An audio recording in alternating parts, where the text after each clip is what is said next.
Hello again.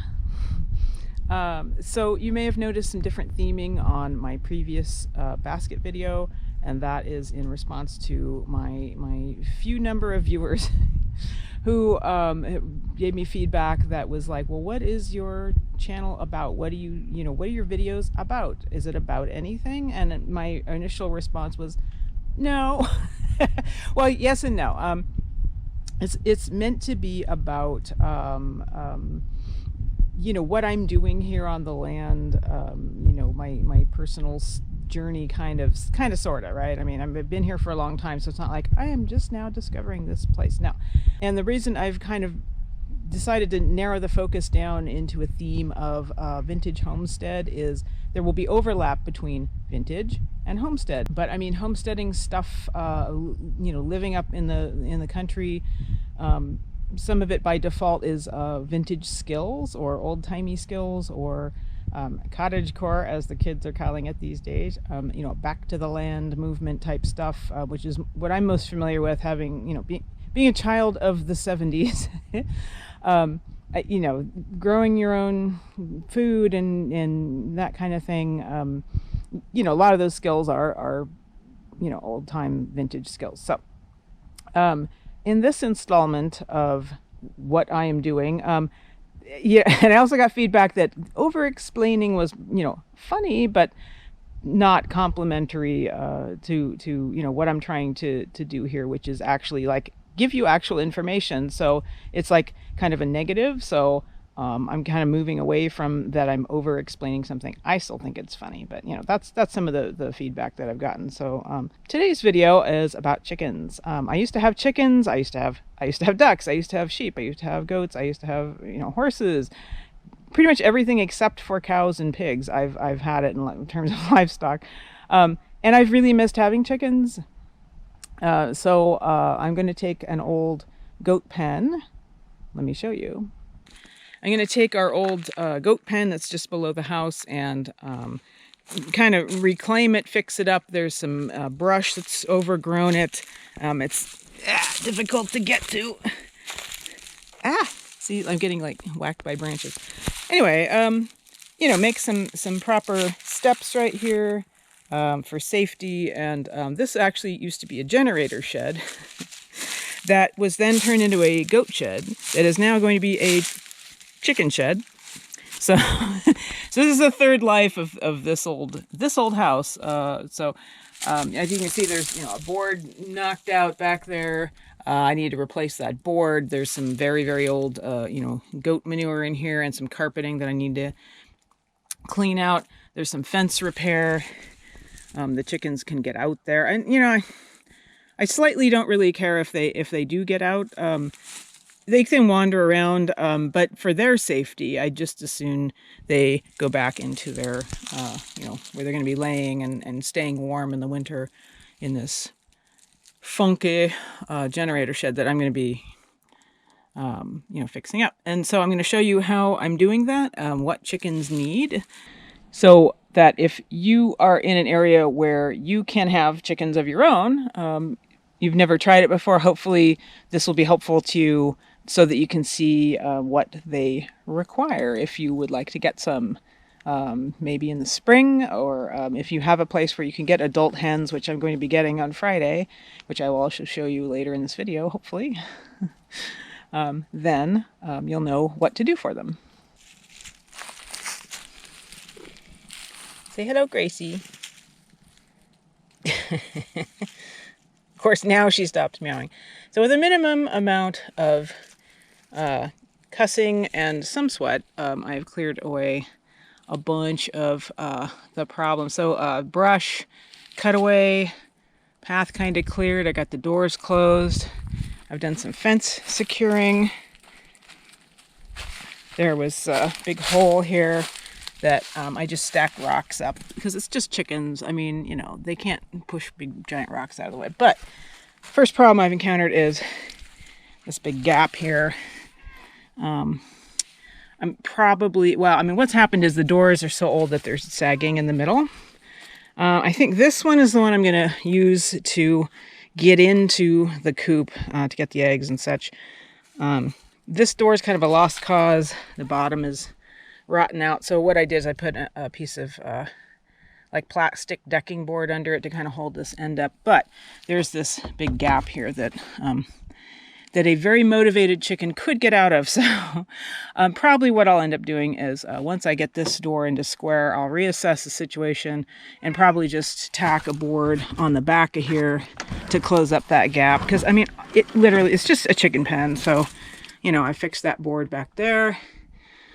Did some other, well, I mean, I haven't raked this out yet, but you know, it's already better than it was. So, and that's not that much work to use an existing building. Now she's going. Hi. Hi.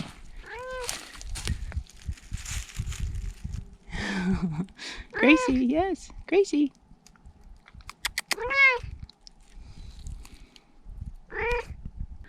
One neat thing I thought I would use for a nest box, this is actually a record crate, like for LPs, like vinyl, and that's something that Craig brought home from the record store millions of years ago when he used to work there, and the back is out of it, but this is just about the right size for a nest box. Hey, why not? So I'll probably put a little piece of lath on the bottom just to kind of, you know, hold the straw in. And I tightened up some of these nails, but the nails are pretty loose, and I thought, well, hey, you know, why not just repurpose this? It's, you know, about hen sized. They'll probably like the size of that, so I'll just pop that in there. Plan B is some milk crates if this ends up, you know, coming apart or not working out for some reason. But hey, you know, why not repurpose something you got sitting around for a chicken nest box, and giving them two. I'm planning on getting 3, so giving them 2 different places to nest. Sometimes they all like to pile into one nest. Sometimes they like separate nests. You know, chickens have little personalities, and they're all a bit different, so you never know what they're going to want. So you try and give them what you think they might want and hope for the best. It's chickens after all. And I know that I've been, you know, like I say, working on the fence, but, you know, if they get out, it's not the end of the world. I just, at some point, would like to have, hi Gracie, a garden, and not have them picking around in it if I can avoid it. If they get out, these things happen. In this case, I'm not going to be like crazy about trying to keep them in the pen. Again, this is just an old goat pen. So here is the fancy gate, which is just, you know, a T-post that you can lean open and step through. And I mean, this is a huge amount of space for 3 chickens. It just happens to be right by the house. We can throw scraps off the porch. So that they can, you know, enjoy our bread heels and old crackers and things. But they're also going to get laying pellets. That will help their shells be better. That will help give them the nutrition they need to produce eggs properly. I may even put a light in here. I'm not sure yet. We're coming into winter. It's December, believe it or not. In sunny California, it's December. Yeah, the worst of the weather hasn't hit yet, though. That's usually January, February. And I want to, you know, be sure that they're warm and comfy. And I may put a light on a timer inside here to help them continue laying. When chickens hit a short daytime period, they tend to stop laying. If you give them artificial light, like it turns on at, you know, 5 a.m. and goes off at 7 p.m. or something like that, they're more likely to continue laying through the winter time, which obviously, because it's food, is what you want. I am at Hearst Ranch, and here's the chickens. That's a lot of chickens. I only want 3. Hello, girls. Plenty to choose from. They look good too. Hearst Ranch is really cute. There's just all these old boxcars and stuff. Old Southern Pacific train cars. Oh, there's some escapee chickens down there. But it's a great old feed store. So let's pick out some and take them home. Yay, chickens.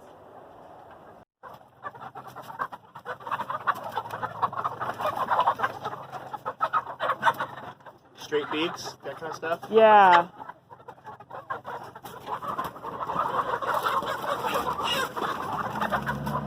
Sure. Just a nice generous back end, you know.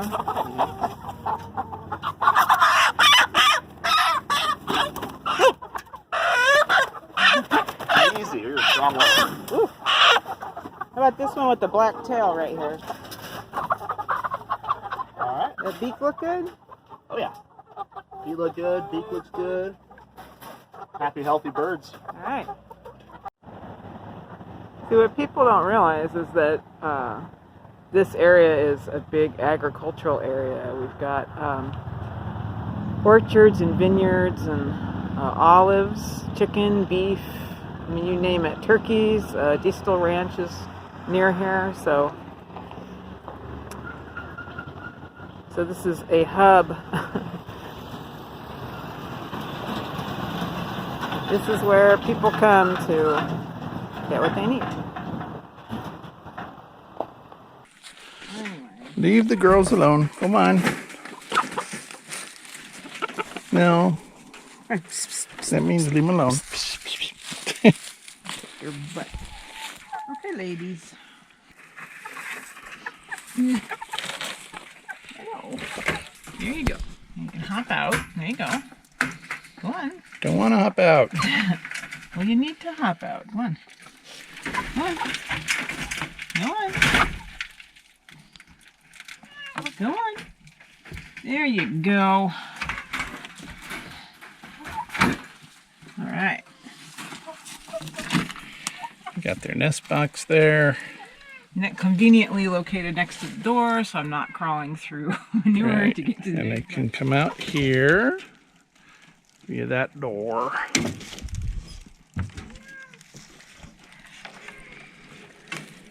I don't think they can get through this little gap here. I was worried about it, but I really don't think they can get through that. Did you know we have a cat? Apparently.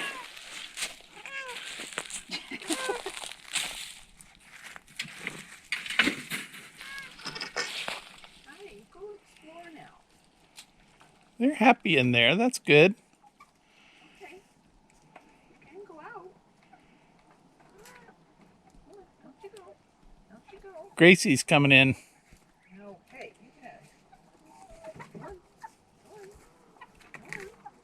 Come on.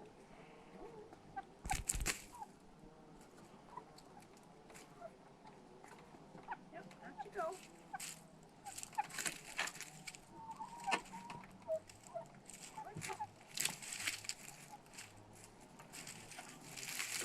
There, that's better. You're already picking at stuff. Yeah. I better get some water in there. Okay, I got them a feeder just in case I have to be away for any length of time at all. This will feed them for several days. This is a good kind of a container with a tight lid that I think we also got at Hearst Ranch, possibly. They ship